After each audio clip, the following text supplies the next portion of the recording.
Russian president in Mongolia, but Mongolia didn't arrest him according to international court warrants. Hello, thank you for watching. I'm Shakil 5858. I am Ahmed Budna. I am thankful to all news resources. Following news have been reported by European, Australian, African, and Asian channels. Now headlines. Joe Biden and Kamala Harris in election campaign in Pennsylvania. Netanyahu refused to bow down against public pressure. Oasis and ticket sales. Cathay Pacific Airline. Pope is in Indonesia. Heavy rainfall in India and in Yemen.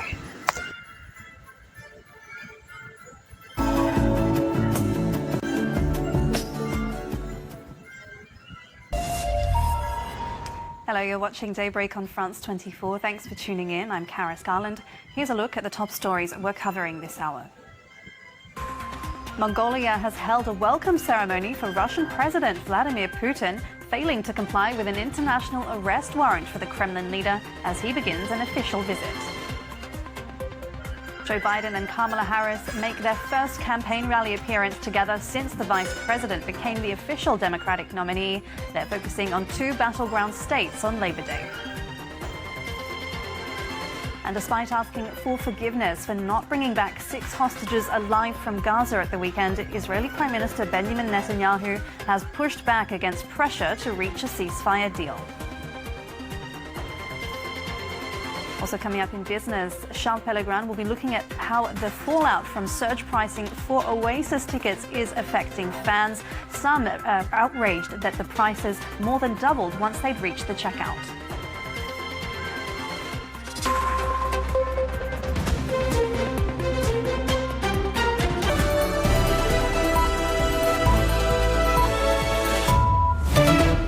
This is DW News, live from Berlin. Israel's Benjamin Netanyahu asks for forgiveness over hostage deaths. The Prime Minister apologizes for failing to secure the captives' release from Gaza before they were killed. Protests have continued across Israel, demanding a deal to free the hostages still held by Hamas. And after an historic win for Germany's far right, the country's political establishment seeks a way forward. The Alternative for Germany party won a regional election in the east and came a close second in another, but the other parties vow to keep it out of any ruling coalitions.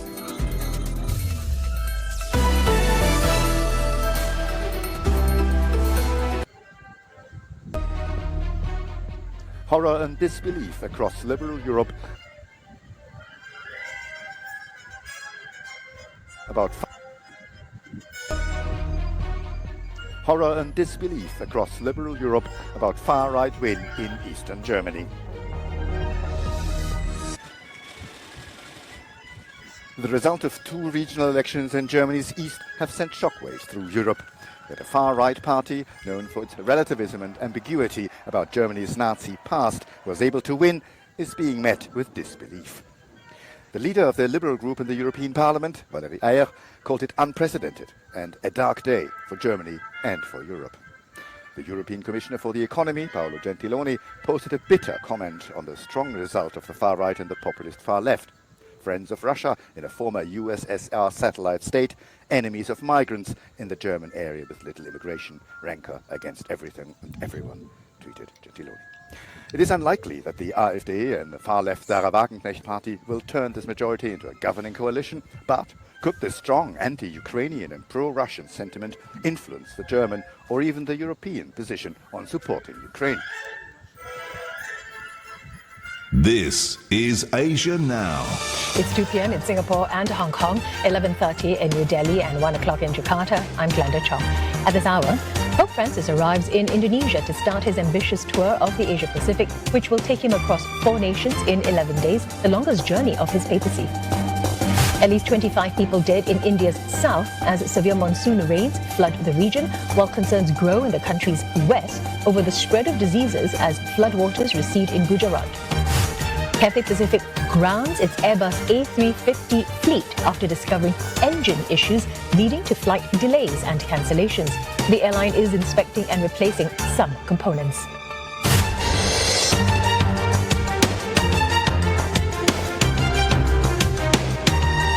TV and ABC iView.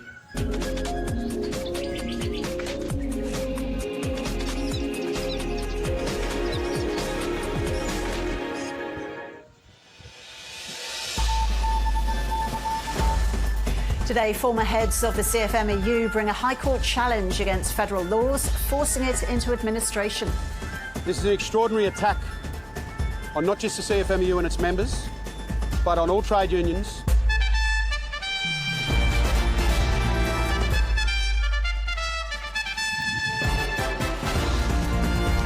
Also ahead, floodwaters ease in Tasmania, but tens of thousands remain in the dark.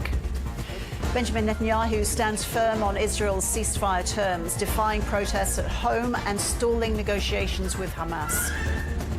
A failing Pope Francis arrives in Indonesia, the first stop of his marathon Southeast Asia tour.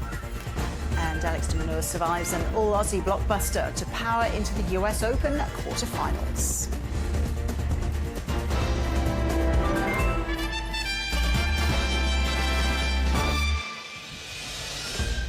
Hello and welcome to ABC News. I'm Ros Childs.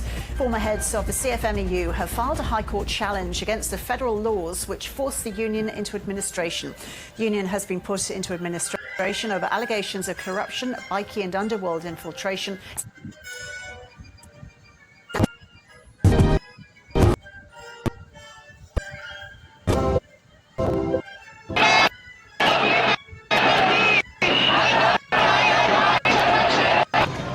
Demonstration across. Well, the Prime Minister says he won't give up on his war plan. Hello and welcome to TRT World, live from Istanbul. I'm Yashni Pariachi. Also ahead on the program, among the journalists attacked by Israel's army as soldiers use bulldozers to assault on in the West Bank. Threatened. First country Jews.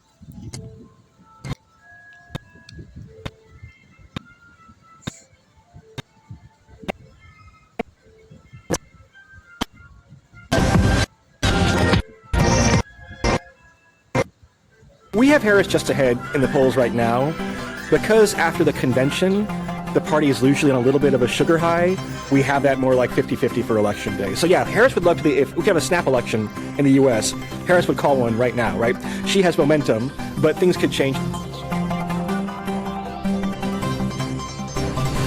Hello and welcome to Ways to Change the World. I'm Krishnan Guru Murthy. This is the podcast in which we talk to extraordinary people about the big ideas in their lives and the events that have helped shape them. My guest this week is Nate Silver. Now, Nate became famous, I guess, as the guy whose political predictions and polling analysis we all wanted to read in the US elections around 2008 and then 2012. He was the founder of 538.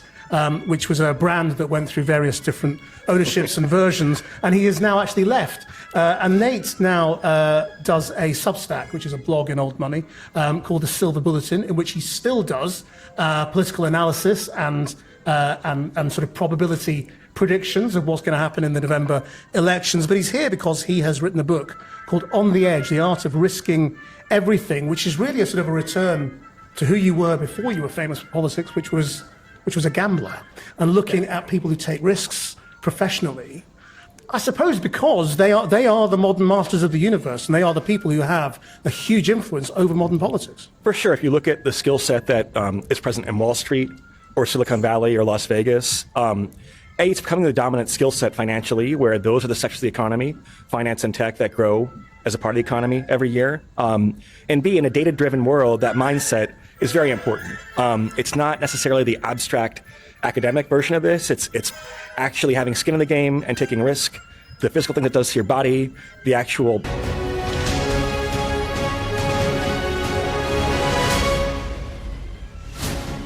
Morning, everybody. It's 7 o'clock coming up on today's programme. It's not easy being green. We'll find out in the next few moments if anyone wants to build offshore wind farms.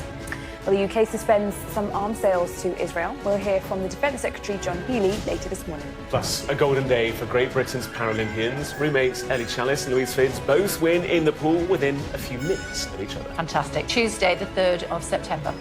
A huge test this morning for the government's green energy ambitions. The outcome of the latest offshore wind auction is being announced right now. Pressure grows on the Israeli Prime Minister to do a hostage deal with Hamas, but he vows not to surrender. Nearly 7 years after Grenfell, Sky News speaks to the homeowners still living with dangerous cladding. It is very, very stressful. It's very worrying. You live with it all the time. It's Starmer versus Oasis. The Prime Minister vows to make ticket prices affordable. What does Larry think about that? So much to spend with you. So go and bother your cute little pussycat nose.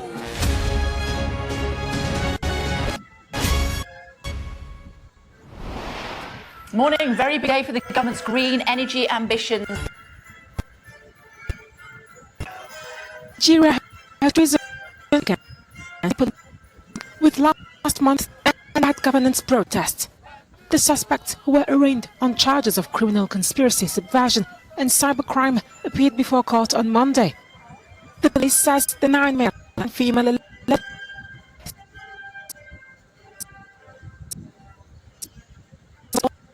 financed terrorism. A ruling on the bail of the 10 protesters is expected on September 11.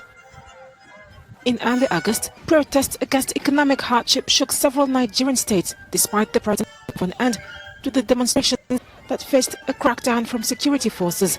About 120 people were reportedly arrested. Amnesty International condemned the movement. Pregnant women in South Africa have access to HIV testing and antiretroviral therapy at health facilities. However, health officials in Gauteng are concerned that babies are still being born with HIV despite the availability of free medication aimed at preventing mother-to-child transmission. There's a variety of factors that play a role.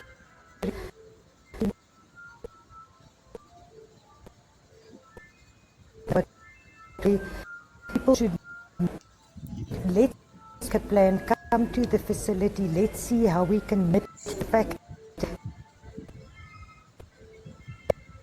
it's not HIV among the women who successfully used medical treatment to ensure they do not pass the virus to their children. I gave birth, isolation, and also my had medication. But for long, will I stop? I think after 6 months, then that's what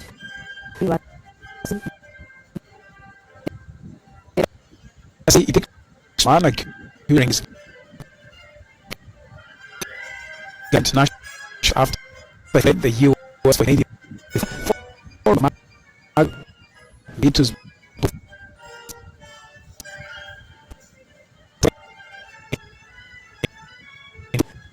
rearrest carrying at a home near the office.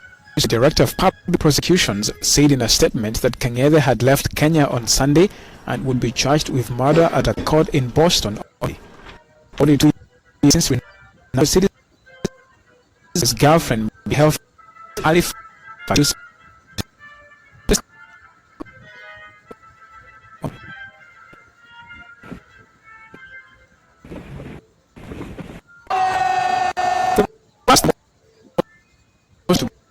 Benjamin Hussein.